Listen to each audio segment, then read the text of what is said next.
Good day, everyone. Welcome to the World Sustainability Conference.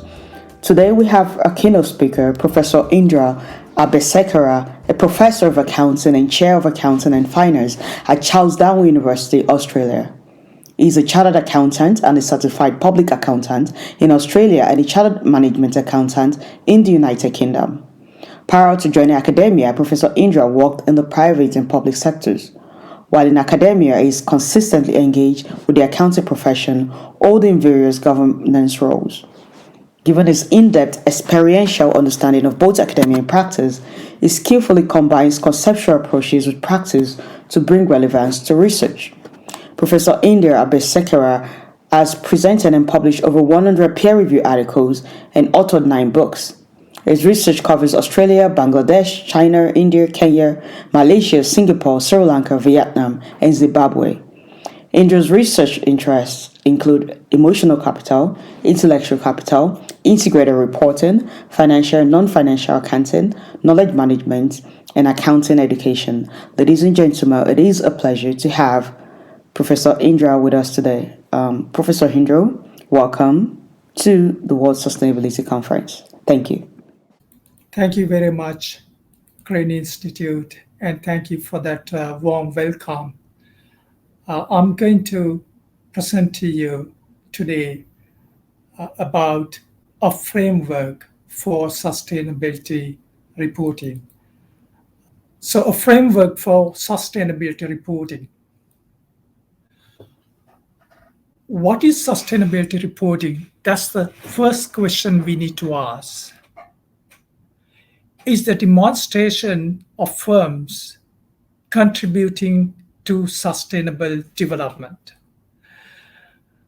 There are 5 principles that guide sustainable development. And then we have to ask the question, what's sustainable development? And then we have to go back to the Brundtland Committee and their original definition, where it says, meeting the present needs of this generation without depriving future generations of the capacity to meet their needs. So there are 5 principles that guide sustainable development. These 5 principles are: the first one is intragenerational equity. That means the resources that we have, the same advantage should be there for the future generations. The second is intragenerational equity. The resources that we have advantage should be available to everyone. The third is the diversity.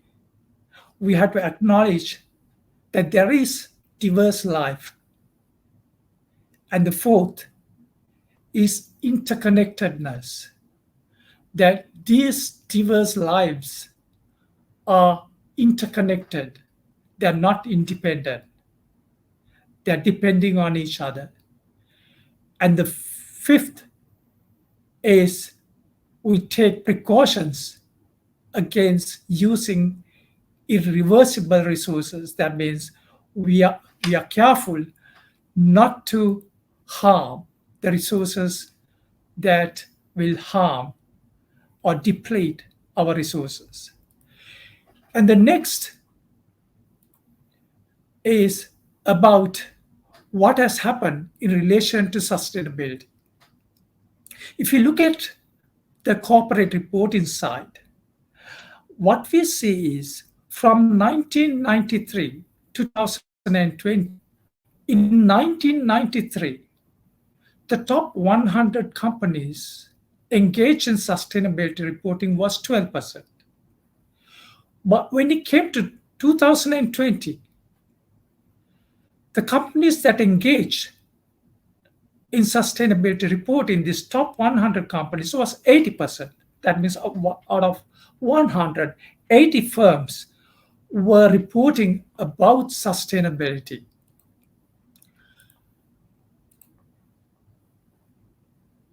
But when they report about sustainability, The typical sustainability reporting frameworks promote the inputs, the processes that was followed, and the output that was achieved by firms on sustainability reporting. So the emphasis has been about how much was spent, what they did about it, and what was the output from it. But there appears to be a disconnect for the reason that problem with output is that the frameworks that are presented with promoting output are promoting comparability and verifiability. But the research shows that this is not really happening. Because if you, for example, take GRI framework, there are 121 items in it.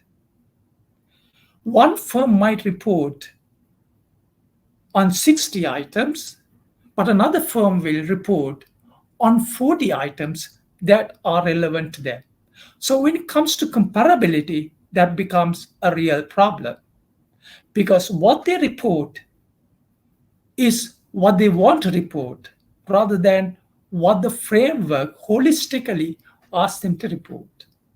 And verifiability again is a problem because these frameworks don't tell how to measure them, and then because they don't tell exactly how to measure about the indices, that leads to problems of verifiability.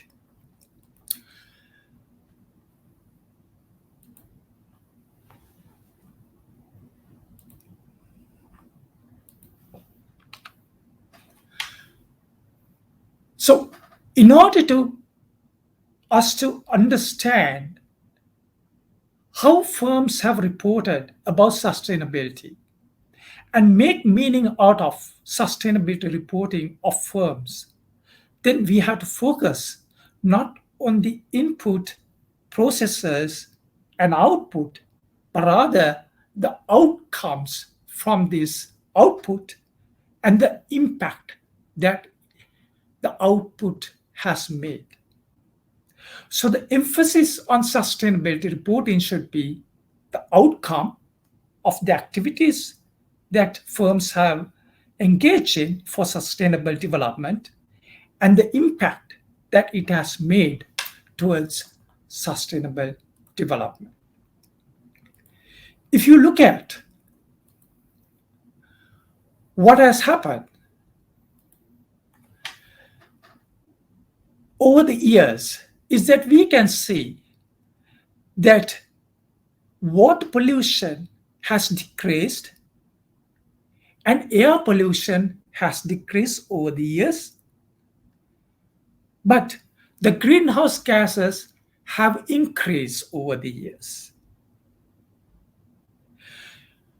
And if you look at the living standards and the labor productivity, we also see that in the world and in many countries, the living standards have increased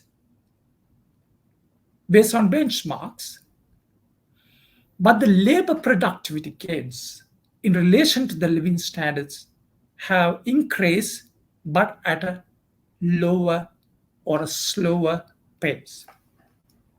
So this brings us to some of the major issues in relation to sustainability that we can see that greenhouse gas emissions is an issue that is not properly addressed or contributed by firms. And then the rewarding labor productivity also not has happened to the expectations.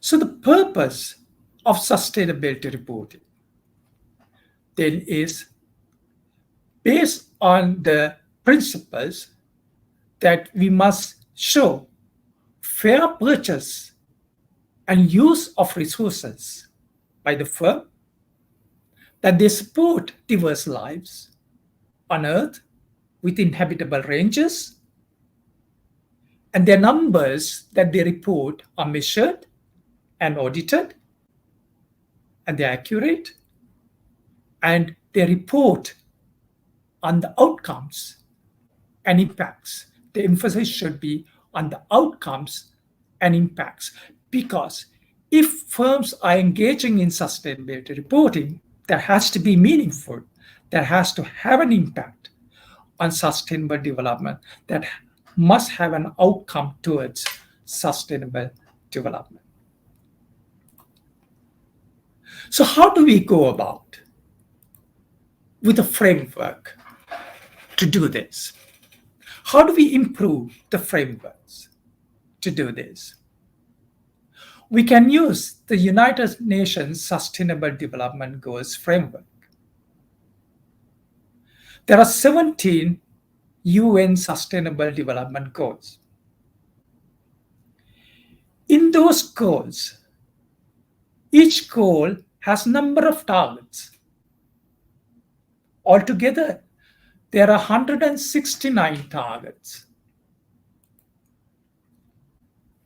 And to support these targets and to make these targets meaningful, there are 248 indicators that have been developed.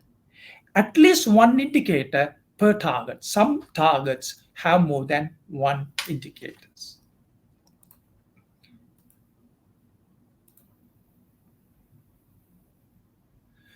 So for us to come up with a framework, which I have proposed and published, which you can download, I have given the link. And if you don't have the link, you can type with my name, a framework for sustainability reporting on Google. And you can freely download my article and have a look at it. It was published last month, so it is fresh and new. So how do we go about reporting about sustainability? The firms can pick goals. There are 17 goals on the UN SDGs. So firms can pick goals that they would like to contribute with outcomes and impacts. For example, it could be goal 1, end poverty in all forms. So that's a goal. Then you can pick a target relating to that chosen goal. So there are 5 targets in relation to this goal. So a firm can pick 1 or 2 targets depending on their preferences and the resources that are available to them. Then once they have picked a target, then they have to look at the indicator that the UN Sustainable Development Goals framework has provided. And the firms then report on that indicator. On that indicator, the outcomes and the impact that the firm has made. By doing that, firm is reporting about contribution to sustainable development that is endorsed by the United Nations Sustainable Development Goals framework.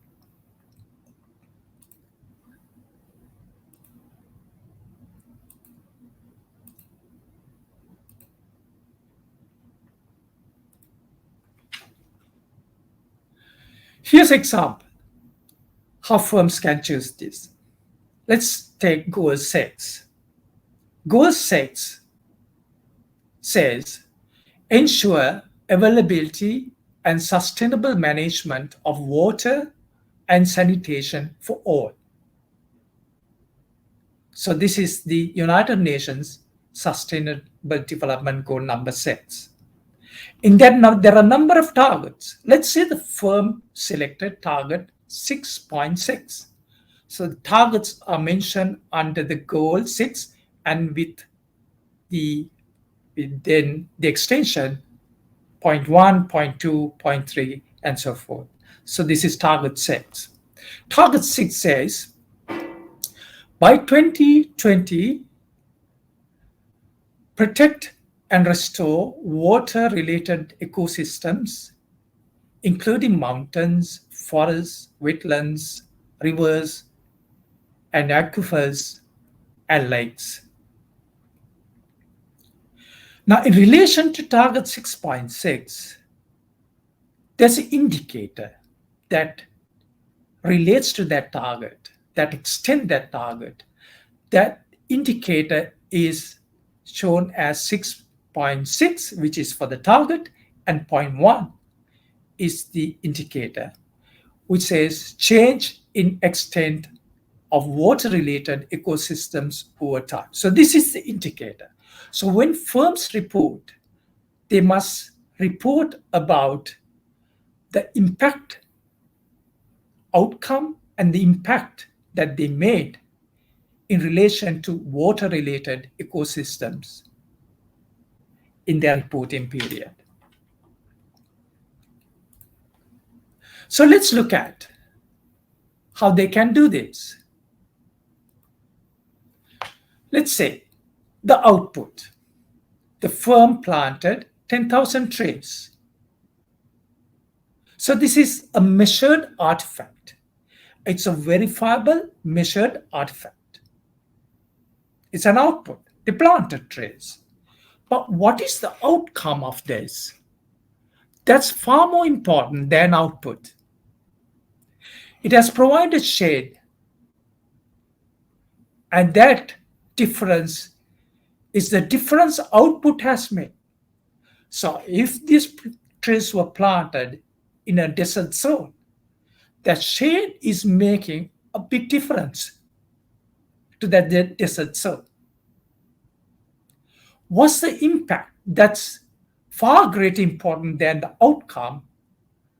And here I've taken the example, 5 different bird species now inhabit the specific, and that's the specific change. So the impact that these trees, this shade has made is that now the birds are coming into this area and they are inhabiting. And that's creating that interconnectedness and promoting diverse life on Earth.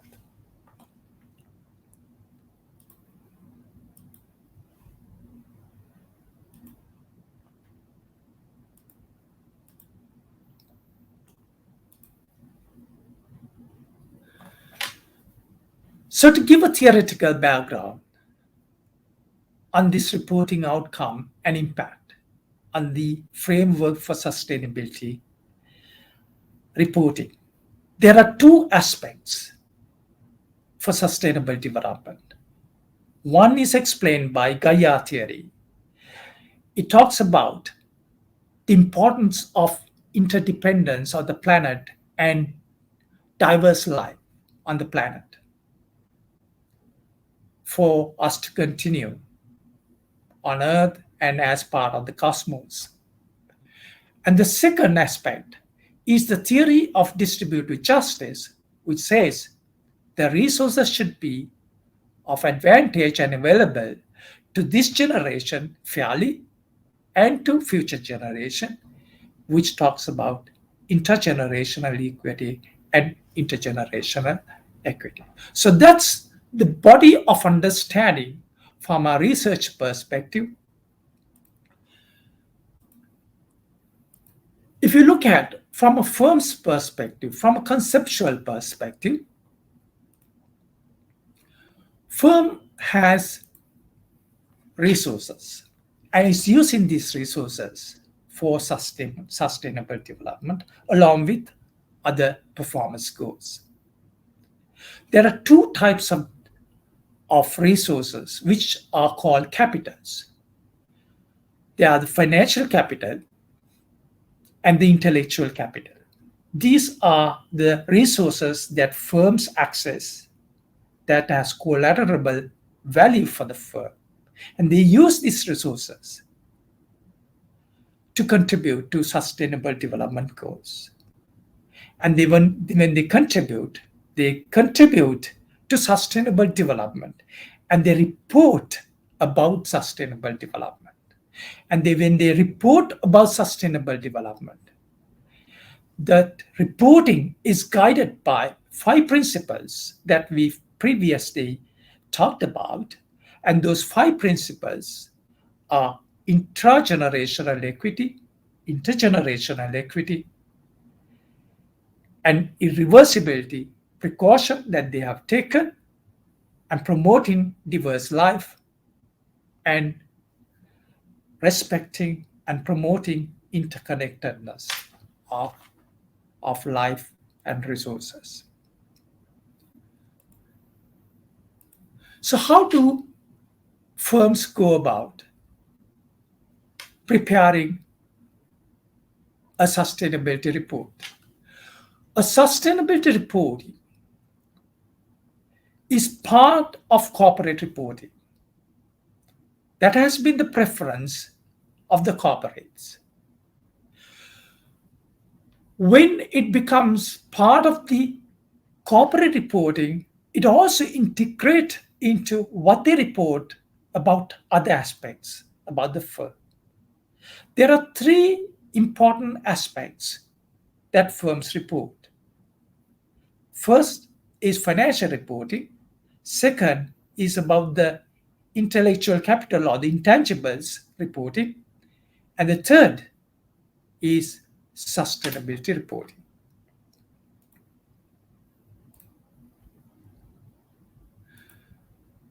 So now let's look at how this corporate report now would look like for reporting purposes. The section 1 would be about financial reporting. In the financial reporting, they would have the audited financial statements and the commentaries that goes along with these statements.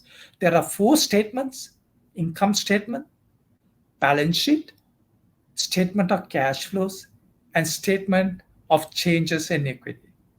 Along with that goes the commentary. And these commentaries should be audited. And there is a discussion paper at the moment with the International Financial Reporting Standards that is talking about making these commentaries audited. And hopefully that the commentaries would be audited in the future, so that people can rely on this information, whether they are qualitative information or quantitative information, because they've been audited and someone has signed off that document. The second is intellectual capital reporting. That's the second section in this report. In that report, a typical intellectual capital statement would have a statement just like financial statement, or otherwise they can report based on using indicators on the internal capital, external capital, and human capital. These are dimensions of intellectual capital that are published in reporting, in research, and also being used by some firms. And along with those dimensions goes the commentaries that support those discussions. And those commentaries also must be audited. And those indicators and the intellectual capital statement also must be audited. So the full information is being audited. And the next, or the third section, is the corporate report about sustainability reporting. In this section, sustainability reporting, if you look at the UN Sustainability Development Goals, these development goals can be classified into 3 types of capital: social capital, environmental capital, then intellectual capital. There is a paper, and even in this paper that I have published, which I have asked you to look at, that I have talked about this classification, and there was a previous paper that I have published in Sustainability Journal, and that has outlined this in detail. And we can classify these goals or cluster these goals under social capital, environmental capital, and intellectual capital. And when we describe about the output, outcomes, and impacts, we provide a commentary, firms provide a commentary, but when they provide those commentary, quantitative and qualitative, they must be audited. One of the problems at the moment is whether these numbers or this information is reliable.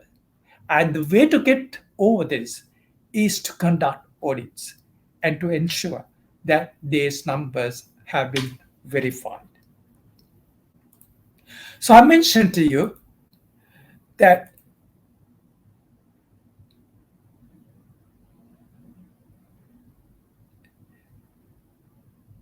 in corporate reporting that we are guided with, in sustainability reporting, that we are guided with 5 principles: intergenerational equity, diverse life, interconnectedness, and we take precautions against irreversible situations that can cause harm. So now let's look at how we can go about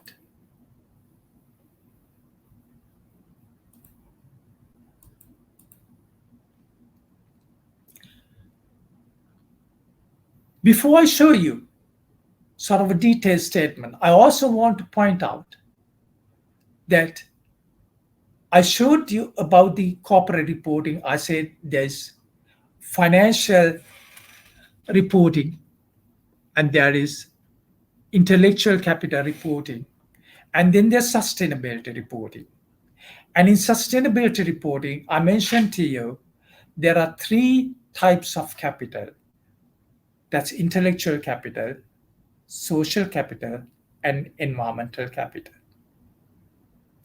I have clustered the relevant goals from the UN sustainability goals, 17 goals, into what comprise social capital, what comprise environmental capital, and what comprise intellectual capital, so that it guides the firm to articulate about the capitals, because the firms are interested in talking about the capital as an input and capital as an output, how they have contributed to sustainable development.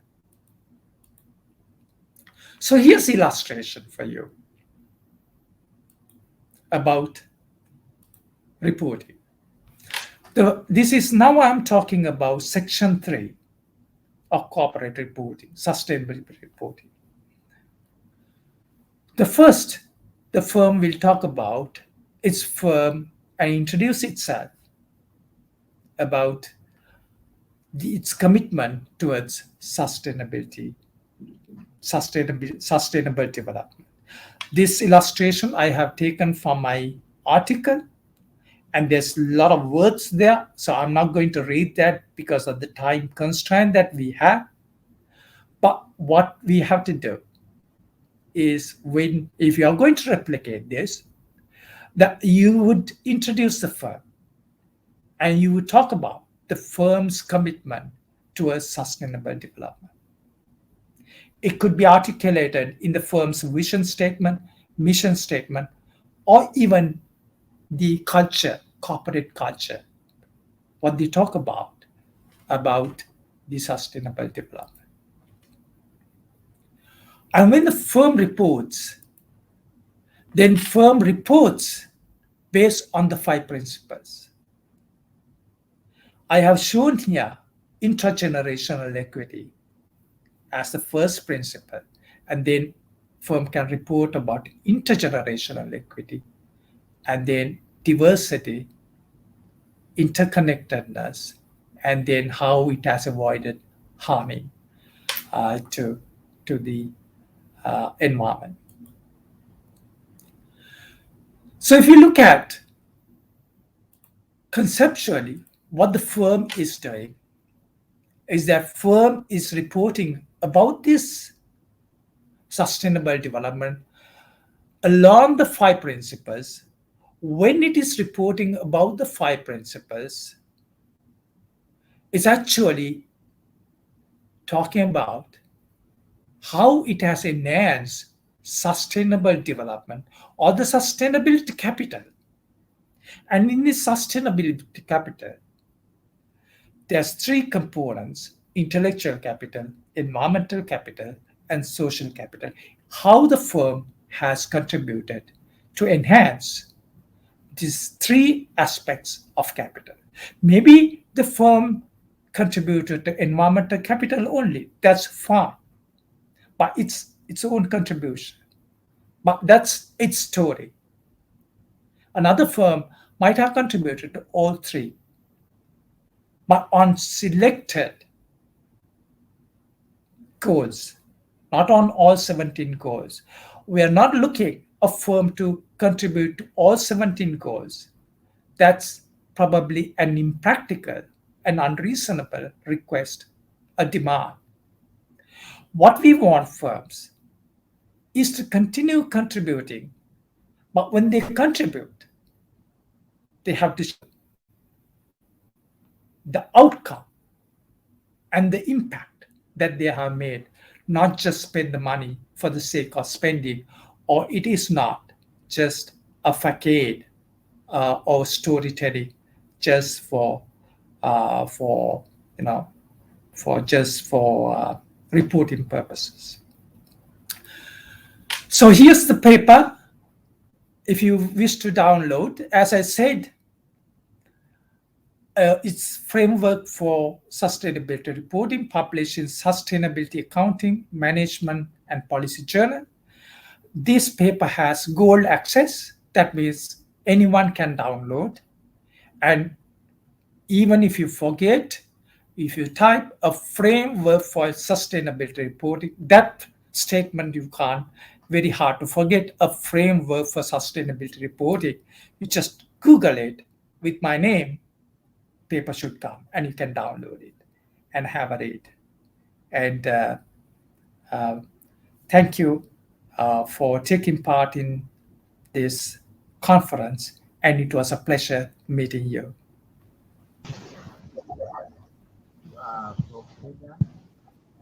Yes.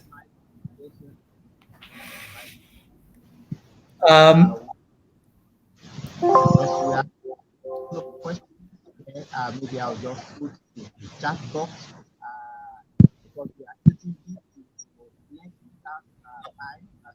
Saying that question, and now I'll put the question in the chat box. I think your line is a bit weak for me to hear. Okay, I've sent the first question. I can check that first question now. Check the question. It is breaking up. Is someone over there can repeat if someone heard that question? Maybe someone is having a different internet connection. I'll also put my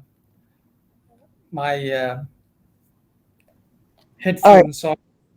So, Professor, the question is: are all countries working on sustainability guidelines in the dispensation owing to the recent floods and other environmental issues faced by many countries today? Yeah, true. So it's a statement the gentleman made, or it's a question that the gentleman wanted to ask me? It's a question.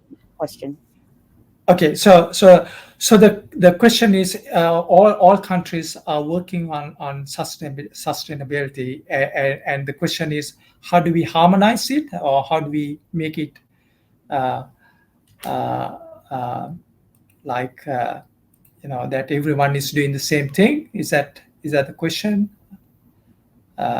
Yes, the question is on the screen actually. Okay, so okay.